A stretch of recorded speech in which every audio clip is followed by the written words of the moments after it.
It is Memphis and St. Louis. Jahcour favored by 7 here with the total at 45.5. Let's start with the Battlehawks offense look against the Showboats D. And I got 2 words for you here. Just chill.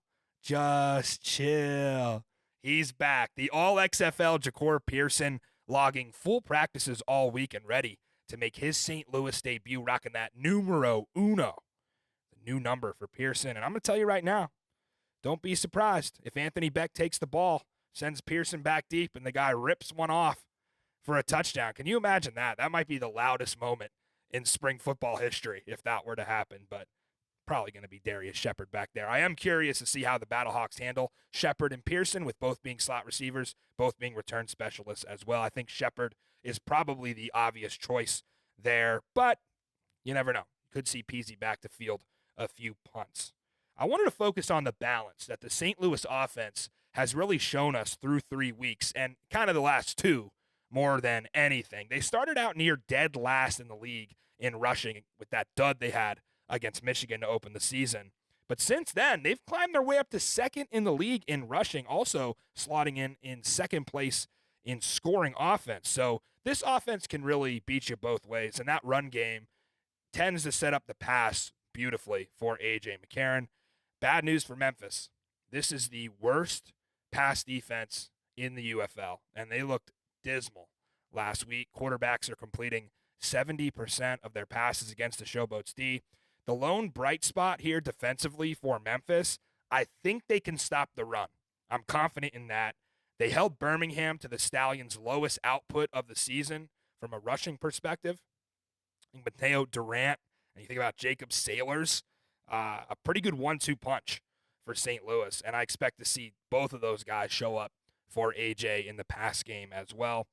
But, man, I'm just picturing that 4-receiver set and what that's going to look like on Saturday with Aitman, Butler, Shepard, Peasy.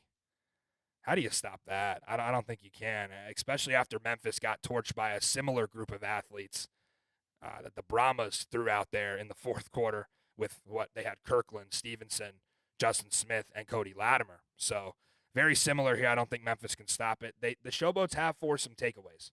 They have 5 on the season, but A.J. McCarron, still the only starting quarterback to not throw an interception in the UFL, and he has 93 attempts. I'm going to bet he makes it to at least 100, if not more, without throwing a pick. Battlehawks taking care of the ball like they did early on. Last year, we talked about them being the only team that hadn't had a turnover in the beginning of the season. They're also 5 of 7 on 4th down conversions, so Bruce Gradkowski staying aggressive, very efficient as well at getting the point after when they do punch it in the end zone. I expect another 30-point day for Bruce Gradkowski and the boys. Heavy edge here to the St. Louis offense over that Memphis defense. And we got to get Jahcour Pearson up in DFS contests. What is going on here? I checked the DraftKings one today. I searched for Peasy, and I was like, okay, maybe they don't have him in as Peasy. Back that up, search Pearson. No price. He's not loaded in yet.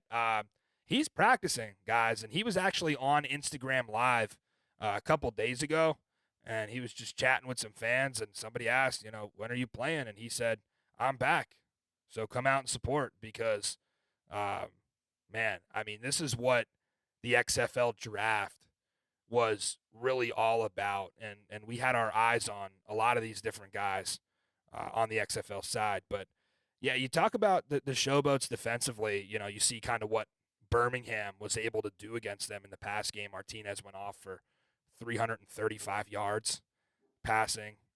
They really got whatever they wanted against the Showboats. I don't think this is a secondary that's capable of slowing those receivers down, especially when you throw in the tight ends with Jake Sutherland and Kamari Everett, who have been very good. I don't know if St. Louis will have that great of a day on the ground, but I expect AJ's numbers to improve in this one. And I think the Battlehawks, like I said, can possibly top even that 31 that they scored last week and get well into the mid-30s. Let's switch sides to the Showboats offense against this Battlehawks defense coming into this one. Kind of also, to me, feels like a mismatch for Memphis. Donnie Abraham's game plan was near perfect last week for this Battlehawks D. San Antonio had no plays longer than 15 yards. A big key, limit those explosives, especially in the UFL. Those can kill you, those big plays. We've seen teams lose to Michigan because of their ability to generate explosives, lose to Birmingham because they seem to torch people with explosives. So I did think that St. Louis pass rush was lacking a bit. They didn't even register a sack last week, and they were playing against a few backup linemen in that game against San Antonio. So good news for Case Cookus, who, man, looks like he's maybe one hard hit away from the hospital at this point. John DeFilippo pulling him from the game, saying, "You're getting battered out there. We gotta go with Williams here to end the game." But St. Louis needs to improve in the pass rush. Cookus has taken 12 sacks in 3 UFL games. They're going to have to find a way to protect him. Memphis' run game, 0 threat. Not worried about it at all. 2.7 yards per carry, 0 touchdowns for this run game. And I'm shocked, really, with Darius Victor and Titus Swen, a couple of solid backs, that this is how bad it is, but the offensive line's just been bad. There are a couple of injuries here that maybe Memphis can take advantage of along the St. Louis front. Starting nose tackle Austin Fiolu being held out of practice this week. Monitor his status. And Pita Talmopenu is practicing in a limited fashion, but he's also nursing an ankle. The good news for Donnie Abraham's unit, they'll get linebacker Mike Rose back after missing him for 2 games.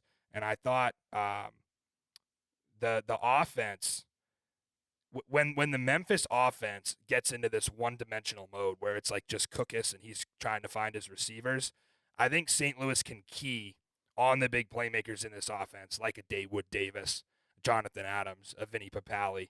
And I think they do have a capable secondary. They've only allowed 2 passing touchdowns this year. Chris Payton-Jones is a guy who we've highlighted, been really good, playing, it seems like, every snap out there. And then they tackle well.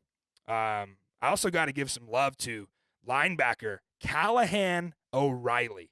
That is a football name right there. He's out of, I believe, Montana State. He was an XFL Combine pickup, one of the few guys who made it from the Combine into the league.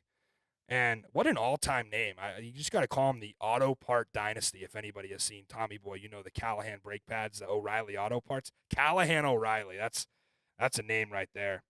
So the Battlehawks are going to be the pick for me here, Zook. I like them to cover. I lean the over, but not a strong lean on this total. Who you got on Saturday to lead us off in the XFL USFL rivalry weekend? I'm going to stay short-winded on this one, unlike you. Simple. We're taking St. Louis. Simple. Too easy, right?